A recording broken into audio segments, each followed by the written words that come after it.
This is Where We Live. I'm Lucy Nalpathanchel. We all come from somewhere. When we start talking with each other, we find out more often than not there's a lot we have in common. When you're a kid, finding that connection means a lot, whether it was with a friend at school or the kid next door, or even when you sat down to watch television. For more than 40 years, Sesame Street connected kids to a world that felt comfortable and friendly. And our next guest was part of what made that show so good. Sonia Manzano played Maria for 44 years until her retirement from Sesame Street last year. She's an author and has written children's books and a memoir, Becoming Maria, Love and Chaos in the South Bronx. Sonia joins us today from NPR studios in Midtown Manhattan. Sonia, welcome to Where We Live. Well, thank you. It's nice to be here talking to you. It's interesting to hear your voice after watching Sesame Street all those years ago. Do you feel that when you meet people that they feel like they know you? They feel like they know me. It's always my voice that it's a giveaway in case they're not sure. And then they immediately start to cry. And I'm sure, but in a good way. I think that somehow I'm a catalyst and all of a sudden they're back on their mother's laps or their whoever was taking care of them when they watched Sesame Street and they were children. So you must have been giving lots of hugs through the years. Lots of hugs, lots of kisses. As a matter of fact, people meet me and the first thing they want to do is give me a hug. It's been a year now since you announced your retirement. First off, why did you retire and what's life been like for you now? Well, the short answer is 44 years was long enough for me to wait for Oscar the Grouch to propose. No, really. I felt that I sort of had been on the show long enough and I wanted to do other things and I wanted to pursue a writing career. And I started doing that while I was on Sesame Street, writing picture books. And I thought that I wanted to devote more time to it. Plus, there was less airtime. When we started the show, it was an hour show. There were 160 shows a year. Now it's like 22 shows. And as the Muppet cast got bigger and the human cast got bigger, there was less time for each individual cast member. So it wasn't like I was working all the time on the show. So it was a nice little segue out, I think, into my writing career now. Do you miss it? Not at all, actually. I miss my friends, but I must say that I don't miss the actual day-to-day or, once-a-week appearances that I was participating in. So you had a very high-profile job. Again, people would see you. They felt like they knew you. I wanted to talk about your memoir. You write about your childhood in the South Bronx, something you described as being a very confusing time in your life. For those of our listeners who haven't read your book, tell us a little bit about the process behind deciding to write it and what you focused on. Well, I was raised, I'm Puerto Rican. I was raised in the 50s in the South Bronx and in a household that was ruled by domestic violence. And I think that's a reason that the Village wants me to come and speak to them because they are trying to help children that are probably in the very same situation that I was in. And the connection to Sesame Street is that I watched a lot of television as a kid and I found comfort in the order of shows like Leave It to Beaver and Father Knows Best and all of those shows that you can watch on TV Land today.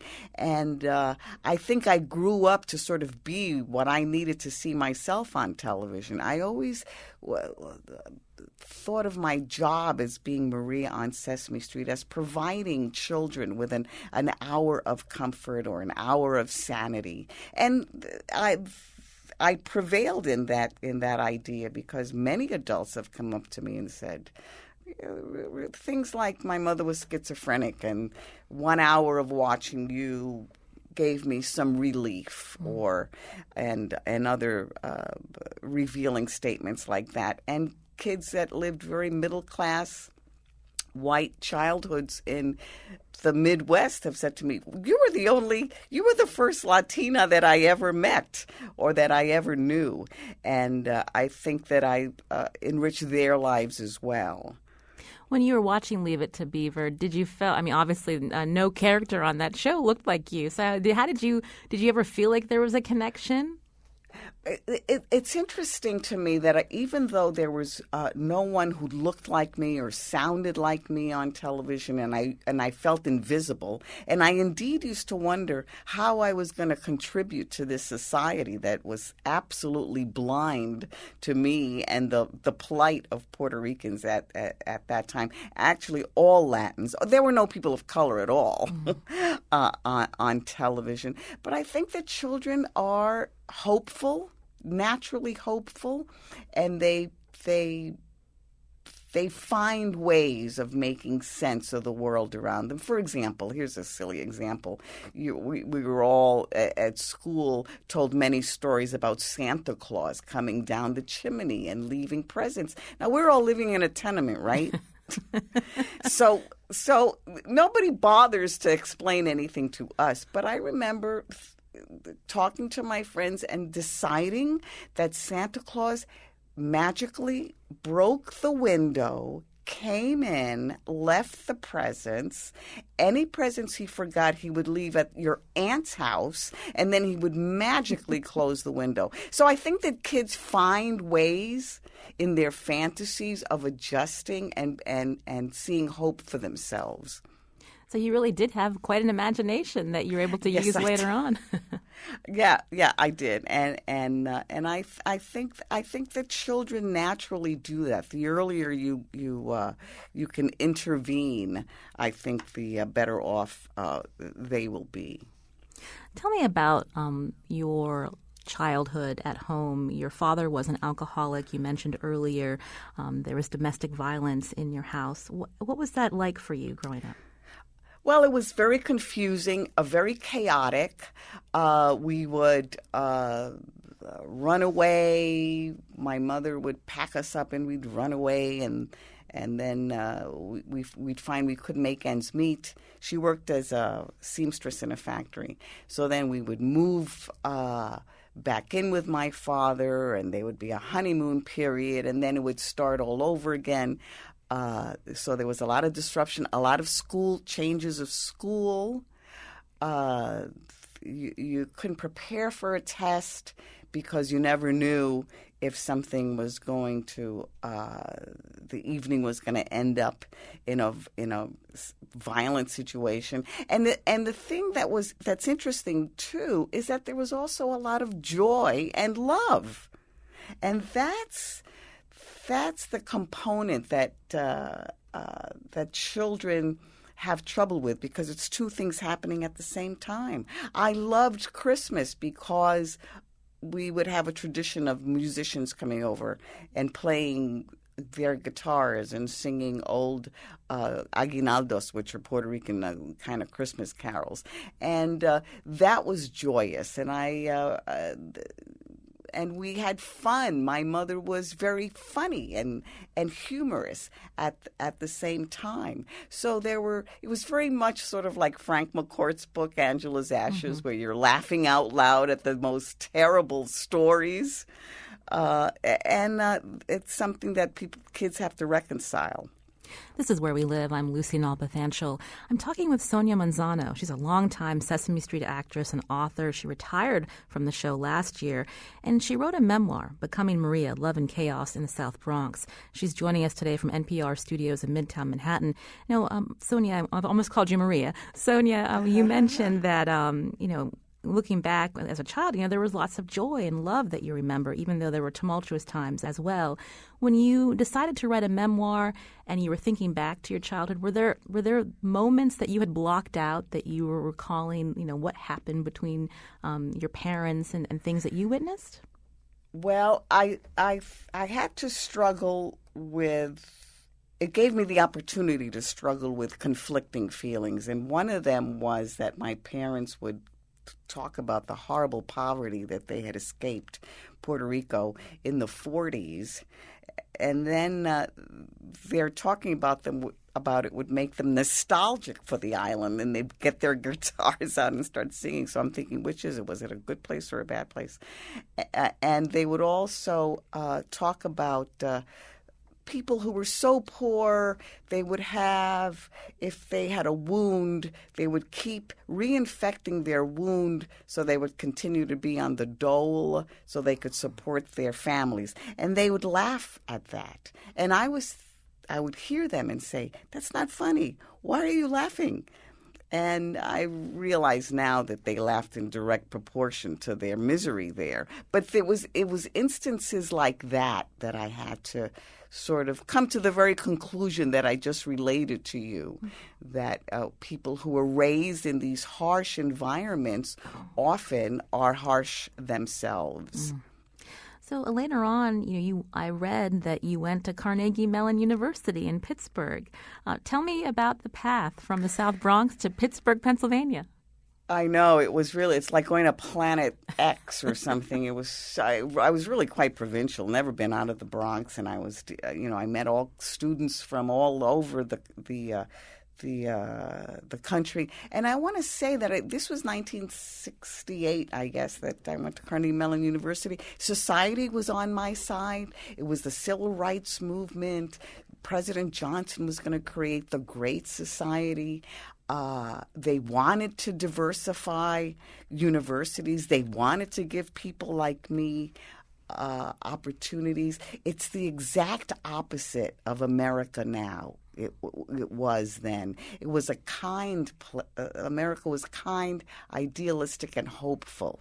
Now it's the exact opposite. So I really feel for young people who are trying to find their way in such an unsympathetic, harsh society that we live in now. And as you intimated, yes, it was very. I had to really come to grips with being in Pittsburgh. So I found the nearest ghetto. I went to Homewood. I know Homewood. Pittsburgh. Yeah. Oh, do you know Homewood? Yeah, I went to school at Duquesne University, so I know Pittsburgh well. Well, there you go. Well, I went to Homewood, and and I said, wait a minute, how could this be a ghetto? People live in houses and they have barbecues and as opposed to tenement buildings. So. That's where I went to find some comfort there. That's an indication about how foreign the whole experience was for me. Did you feel? You mentioned it's a different time. In '68, you felt like you were welcomed at CMU, and the student body. That you were there. You didn't face any type of discrimination there. No, not at all. And I think it was because everybody was an artist, and acting was what we were all trying to excel at, and so I certainly didn't feel any discrimination or anything like that. I certainly had a lot of trouble because with the schoolwork, with the academic part of it, because my early education in the South Bronx was so inferior. I was like an A student in the South Bronx and a C student every place else. I thought, how could I be so smart in the Bronx and so stupid in Manhattan? But that was the only trouble I had. It was academically. Socially, I was very much accepted. I'm speaking with Sonia Manzano. She was on Sesame Street for 44 years as Maria. Her memoir is called Becoming Maria, Love and Chaos in the South Bronx. When we come back from the break, we're going to hear more about how she got started on Sesame Street and what she thinks her legacy is today. This is Where We Live. C is for cookie, that's good enough for me. C is for cookie, that's good enough for me. Oh, cookie, cookie, cookie starts with C. Hey, you know what? A round cookie with one bite out of it looks like a C. A round donut with one bite out of it also looks like a C. But it is not as good as a cookie. Oh, the moon sometimes looks like a C, but you can't eat that. So, C is for cookie, that's good enough for me. Yeah, C is for cookie, that's good enough for me. C is for cookie, that's good enough for me. Oh, cookie, cookie, cookie starts with C. Yeah, cookie, cookie, cookie starts with C. Oh boy, cookie, cookie, cookie starts with C.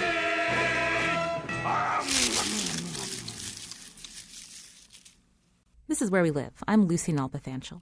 I'm talking with Sonia Manzano, a longtime actress on Sesame Street. She was Maria for 44 years. She's an author of children's books and a memoir, Becoming Maria, Love and Chaos in the South Bronx. She joins us today from NPR studios in Midtown Manhattan. Let's take a listen back to some moments from Sonia's time on Sesame Street. Take it from us and don't make a fuss. We want you in the know. So just say hola, come on, say hola. Say hola instead of hello. Hey, what's going on? What? What are you doing, Maria? Oscar, I hope you're satisfied. You had to start all that stuff about Santa and tiny chimneys, and you've upset Big Bird so much he's gone. Well, I didn't know he'd do anything dumb like that. I was only teasing him. Teasing him? Yeah. Telling him that Santa's not going to bring anybody any presents because he can't get down a tiny chimney? Now you call that teasing? Well, he'll come back. He's part homing pigeon. We are here today to celebrate the marriage of Maria and Luis. On second thought, It's altogether possible I've made a major error. My hands are cold, my forehead's hot. It's either love or terror.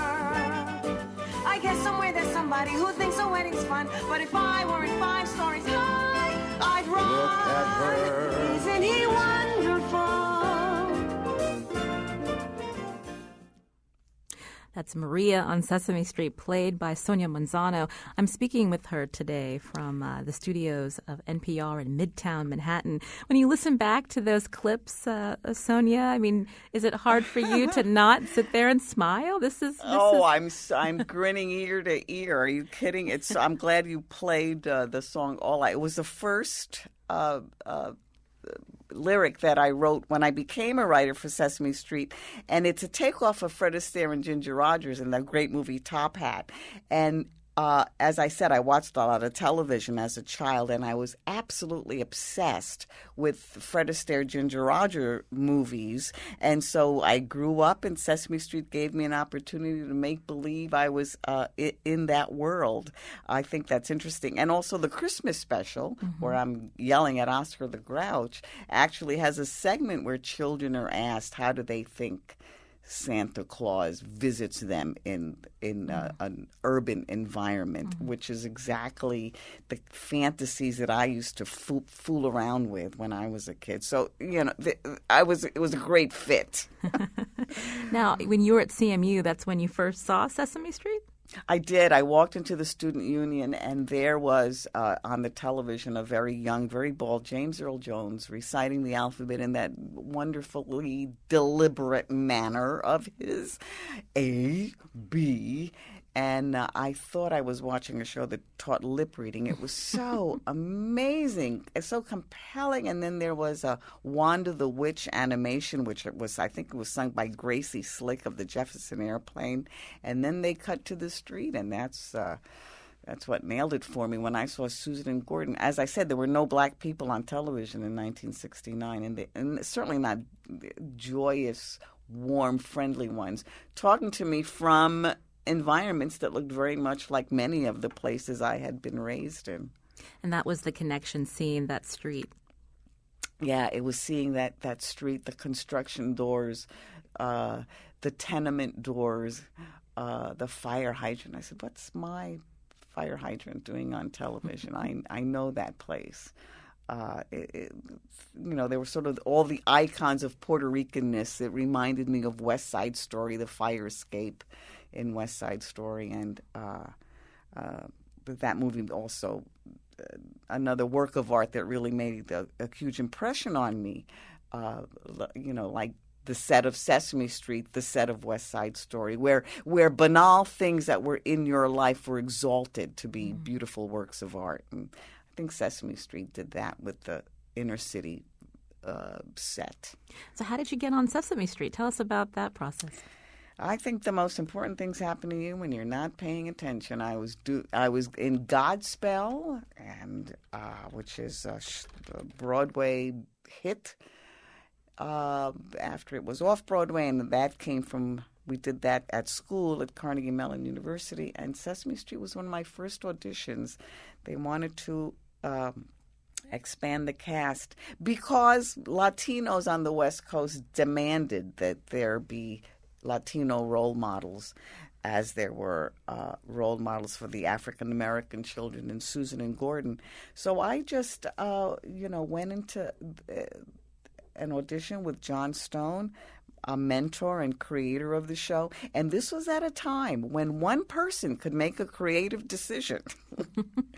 So, and those of people who are listening who are in show or in any business, I think it takes a committee to do anything these days. But a consultant. I just met, yes, a consultant, or as you know, it slows up the process quite a bit. But he was a visionary. And obviously, because he cast me right away, and I didn't see anyone else. Mm-hmm. And I did a sorting song where there were 2 right answers, and I was impressed by that. And because already I'm thinking, oh, wow, this is really, they're not telling kids it's this, or this is what you should know, or this is the right way. They were immediately, by presenting a problem to be solved that had 2 right answers depending on your point of view, gave the show gravitas, I think, and profundity. And then I had to tell a scary story, and I had a lot of those.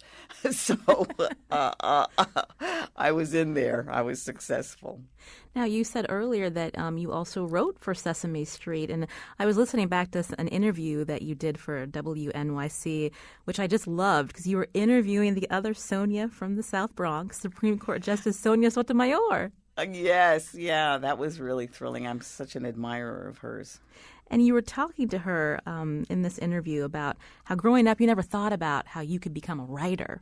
And then, fast forward, you got onto Sesame Street, and then your role changed. I mean, you were in front of the camera, but you had so much of a role in how the show was shaped and the dialogue between the characters and the kids watching at home. Yeah, that was exciting. I was able to actually write for Sonia Sotomayor when she came on the show. And I think maybe I would have been a writer earlier if it had been presented to me as an option. Mm-hmm. To me, writing as a kid was something like intellectuals did, and certainly not somebody like me. Mm-hmm. And it was when Dulcie Singer, the producer of the show at that time, actually said to me, why don't you try writing some of these shows? I was always I had questions about the Hispanic content of the show, and I would say, you should do this and you should do this. And then she finally said, why don't you try writing some of this stuff yourself? And that was remarkable. Once again, that was a time when people with vision were allowed to proceed, and she kind of threw it back in my lap, and that's how I started writing. So many kids are just not exposed to the possibilities, so they go for the obvious. They want to be Beyonce, or they want to be LeBron James, the what's right in front of them. They don't see the somebody has to write for them. Somebody's behind the scenes, and they gave me that opportunity. You obviously had spent a long time at Sesame Street. Any favorite moments from the show?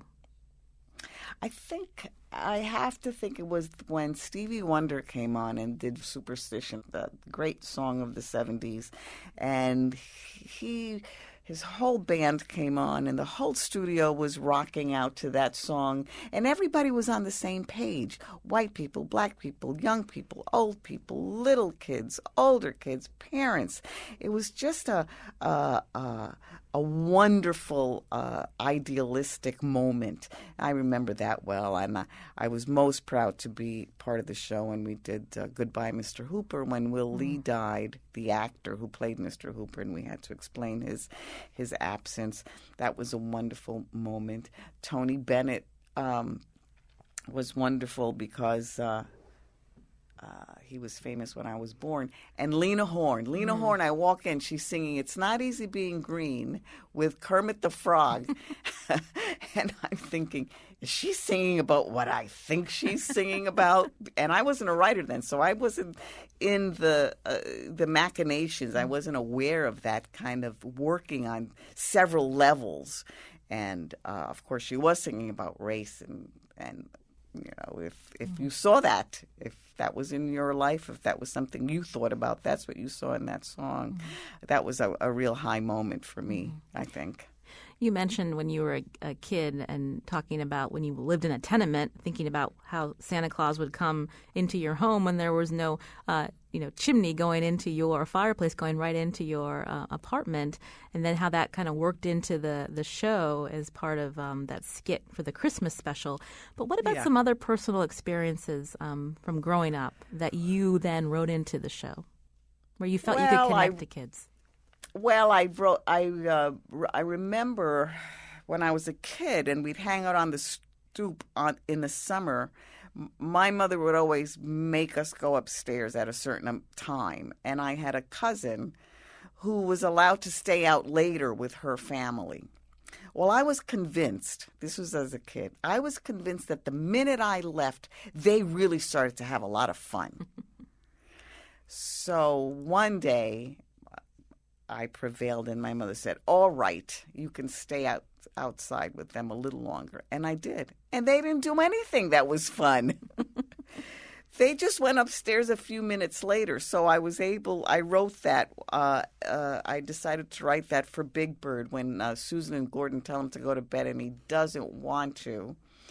No matter what they tell him, he has an imagination that the circus comes to town as soon as he goes to bed. It was an imagination piece. That sounds familiar. The circus does. In his imagination, the circus comes to town, but they let him stay up, and all they do is watch the news. So Big Bird says, "Oh, I'd rather go to sleep, and maybe I'll dream something more fun than this." So that was a moment that I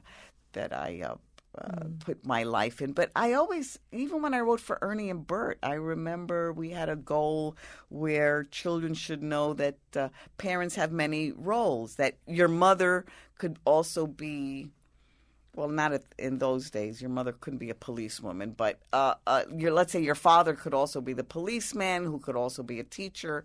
And so I wrote a bit like that, where Grover has a party for, he thinks, several people, and it's just the one person who has many roles. And I remember I made them Puerto Rican characters. There was a politician, and there was the grandmother, and iconic characters that could be made into Muppets. Since you retired, I think around the same time, there was news that Sesame Street was going to be carried on HBO. That decision, I know in previous interviews, I think you've said that you're happy that the show is still on and still being broadcast and not put on a shelf and ended. But do you wonder about the reach? Is this show still reaching the kids that you wanted it to see when you were on? Well, I was just as shocked as everybody else. I had left the show, and it was. I think that they have a lot of, when it was just on PBS, but I think Sesame Street has a lot of competition. There's so many shows out there, and the kids are watching the shows in so many different ways. I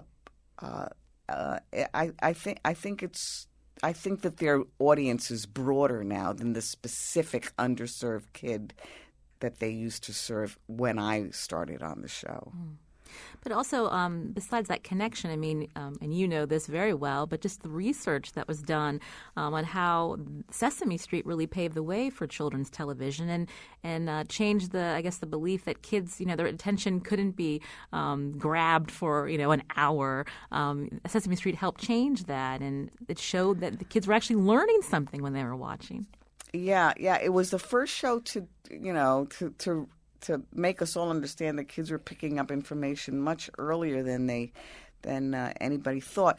And I'll say this: when I travel around, teachers have come up to me and said that kids start school now and they don't know the alphabet. Why don't they know the alphabet?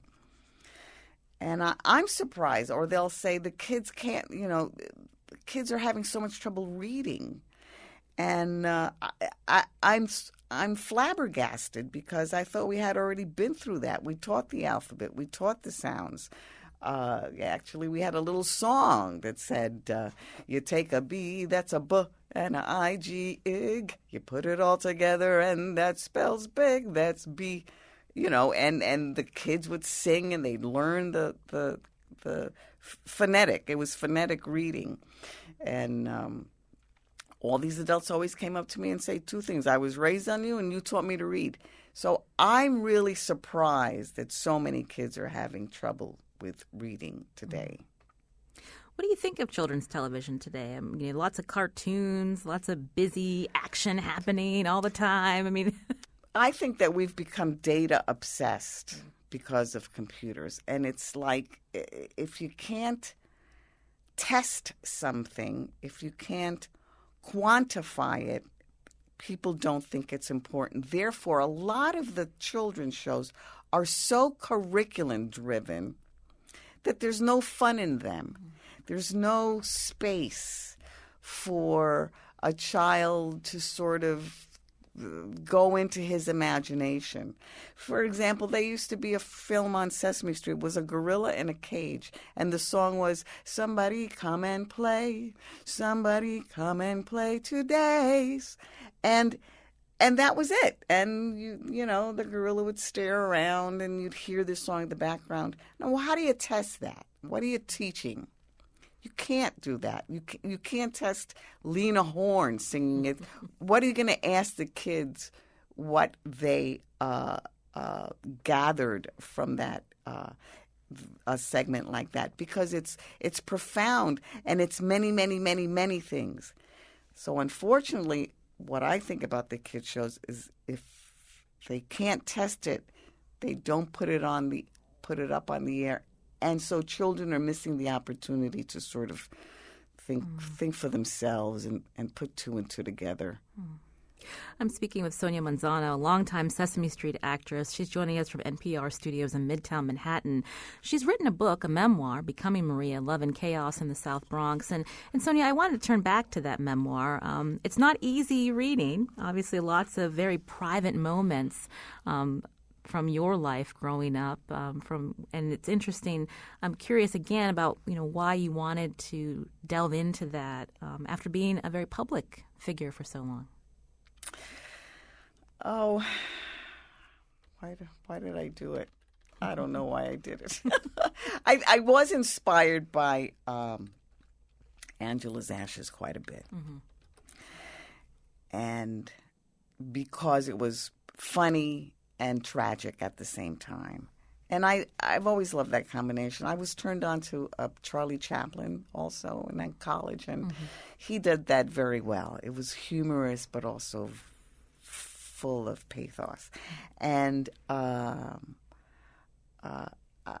wanted to see if I could do the same. And I wanted to, I wanted to face it. I didn't want to be scared of my past anymore. And I think writing it down gives you the opportunity to reflect and look at it from a different perspective and be in control of it. I wrote what I wanted to.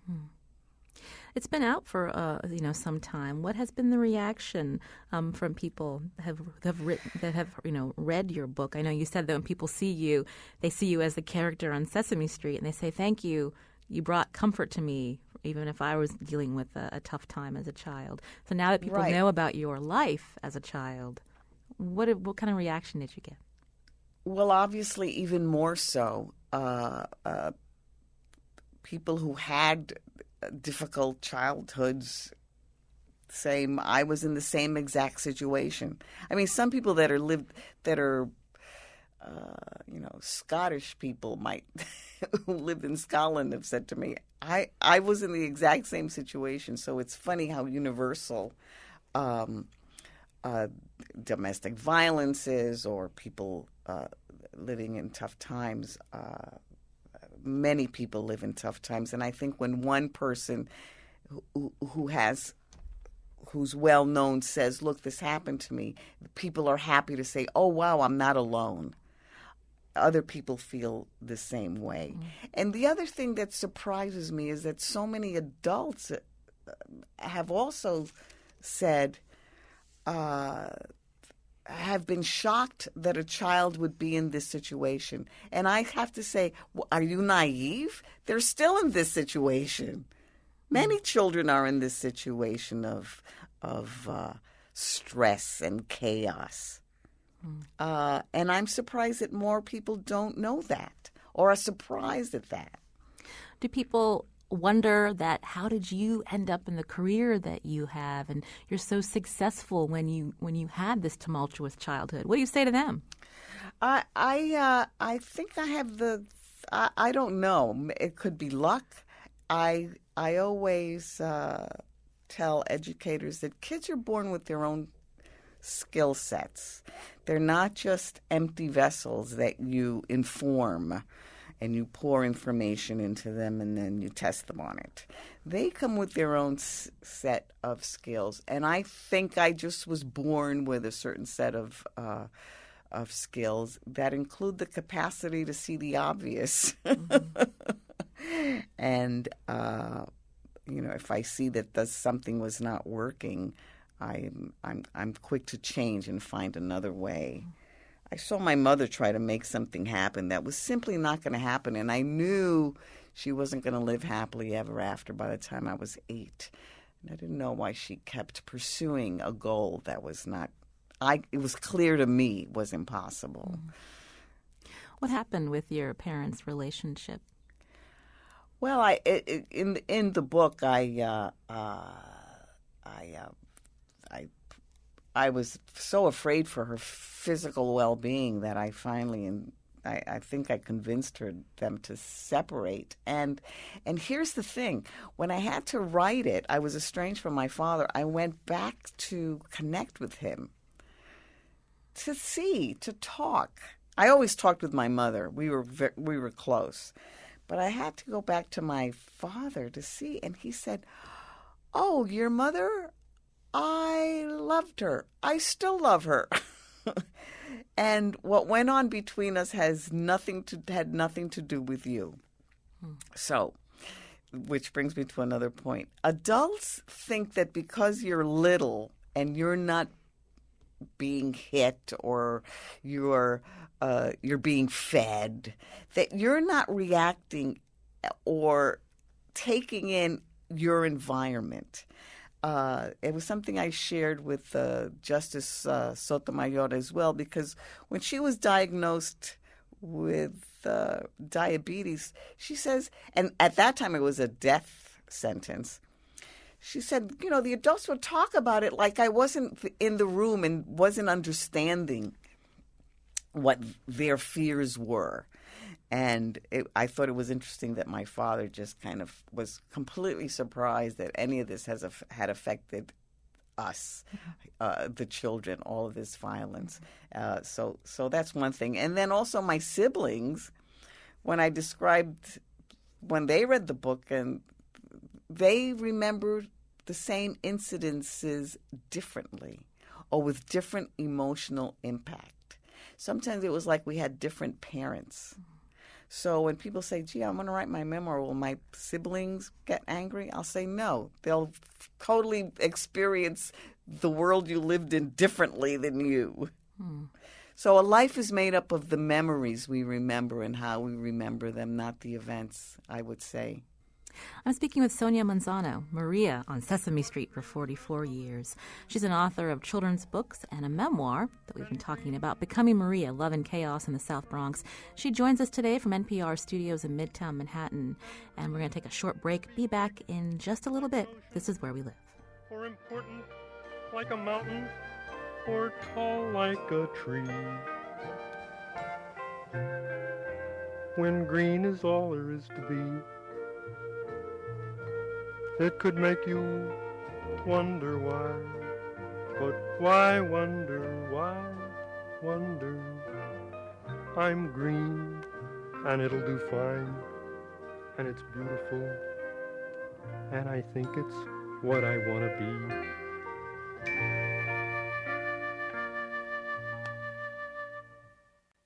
This is Where We Live. I'm Lucy Nalpathanchel. Now, Where We Live is looking for your questions. We want to hear from you. Here's a topic we're going to dive into in an upcoming show. What have you always wanted to know about how your town government works?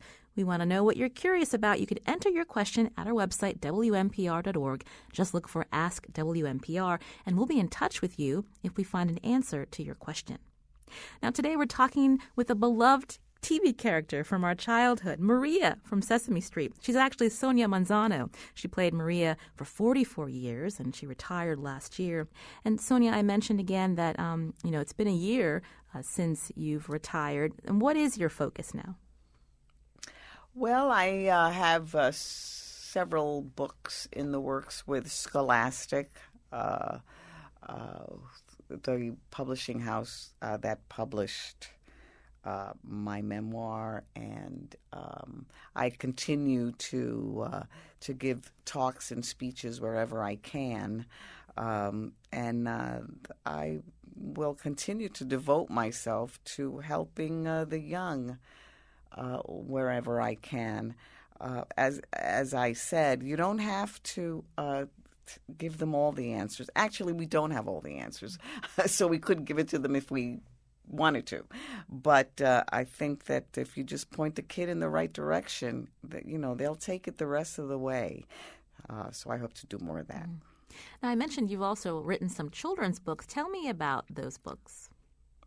Oh, I wrote, my first book was No Dogs Allowed, and that was based on they're all little memoirettes. As I said, I was inspired to write memoirs, and the picture book was No Dogs Allowed, and based on a true story. We used to go to Lake Welch as a child. When this is the fun parts of my childhood, and we never just went as a family. It was a caravan, and we would go for the whole day, and we would take guitars, and my mother would make rice and beans and roast pork, and it was a whole. We were like gypsies. 5 cars, we'd always get lost. Nobody could speak English. And one day, somebody who went with us had a dog. And after all of this preparation, we'd leave at dawn. We got to the Lake Welch, and no dogs were allowed. Well, the truth of it was the people had to return, and we were all very sad about that. So I wrote a picture book, but it has a happy ending in the picture book, and I have all of the funny iconic Puerto Rican characters in it, the grocery store owner who brings a deli with him, a deli counter. My cousin Carmen, who actually used to bring her hair curlers to the beach so she could set her hair on curlers and look beautiful when we hit the block at the end of the day. So I was able to resurrect a lot of those characters. And then I wrote a box full of kittens, which is also based on a true story. I remember I had to stay with an aunt who was 9 months pregnant, and she didn't have a phone. And my mother said, stay with her in case anything happens. You'll come run and get me. Well, in my fantasy, something did happen, and I saved the day, and I thought, I'll get a parade. I'll be a big hero. So in reality, nothing happened. But I thought I'd write a picture book where something does happen, and the little girl does get to save the day, or she thinks. So that was another picture book based on. And then the third one, Miracle on 133rd Street, had to do with a Christmas story that everybody's in strife in the neighborhood. But the aroma of a Christmas roast pork makes everybody get into the Christmas spirit. So even in your writing for children, you're thinking about books that will appeal to all children from many different backgrounds. Yes. You can't cram a book down a kid's throat because it's going to be good for them or because you want them to accept diversity in their lives. You have to give them a nice, good, juicy story that they can relate to, that a lot of people feel. And if I could add, we are always concerned about making kids be nice to each other, But we can't just tell them to do that. I think the way to do that is to write stories that puts them in the other guy's shoes. So that they get a sense about how another person lives. You mentioned earlier, we were talking about just back when you were going to college at CMU, that the world was your friend back then. And now we're looking at today in 2016, a lot of people talking about how divided our nation has become. Issues of equality and opportunity are now front and center. What are your thoughts on where we are going? I'm flabbergasted. We were going to close the education gap at Sesame Street, and we were going to eradicate racism. We really had those high ideals, and I think this recent presidential election has absolutely turned everything upside down. Things were said during this campaign that would have gotten me sent to the principal's office. My mother would have had to come in. Every ideal of that I was raised with. I remember doing the Pledge of Allegiance and feeling my heart swell with pride and patriotism, thinking this was the best country with the most compassionate people. Even as I felt my parents were being marginalized and taken and exploited, even as I felt the teachers' disdain for me because I was brown and poor, I still felt patriotic and like this was the best. I cannot believe that we have given license to such bigotry. Maybe it was hidden there all the time, but now it's like it's out in the open, and it's okay to do that, and it's okay to make fun of people, and it's okay to exclude people, and it's unbelievable to me. Somebody put on my Facebook page, I guess the politicians didn't watch the cooperation bits on Sesame Street. And it did make me laugh. We used to sort of talk about cooperation a lot. Now cooperation and compromise is seen as an act of weakness. Compassion used to be a good trait. Now it's seen as a sign of weakness as well. I'm very scared for us. Makes you want to start watching the reruns of Sesame Street on PBS. Yes. Yeah, maybe those some of those lessons will come through stronger. Obviously, I think the whole world is kind of surprised at Americans and what we stand for is being turned around in such a strange way. Before we go, Sonia, I wanted to talk about your legacy. We know that Sesame Street changed the landscape for children's television, for ways to teach our children many different things. And when you look back, what do you see your legacy as? I think being one of the first Latins on television at a time when we were completely invisible to America. And, I think we have to be even more prominent in the media. I want to thank Sonia Manzano. She was Maria on Sesame Street for 44 years, retired last year, and author of children's books, a memoir called Becoming Maria, Love and Chaos in the South Bronx. Sonia, so nice to speak with you. Thank you so much. Thank you very much, Lucy. Our show is produced by Lydia Brown and Jeff Tyson. Our technical producer is Kyone Wolf. WNPR's executive producer is Katie Tolarski. You can continue this conversation on our website, WNPR.org/wherewelive. I'm Lucy Nalpathanchel. Thanks for listening and have a great weekend.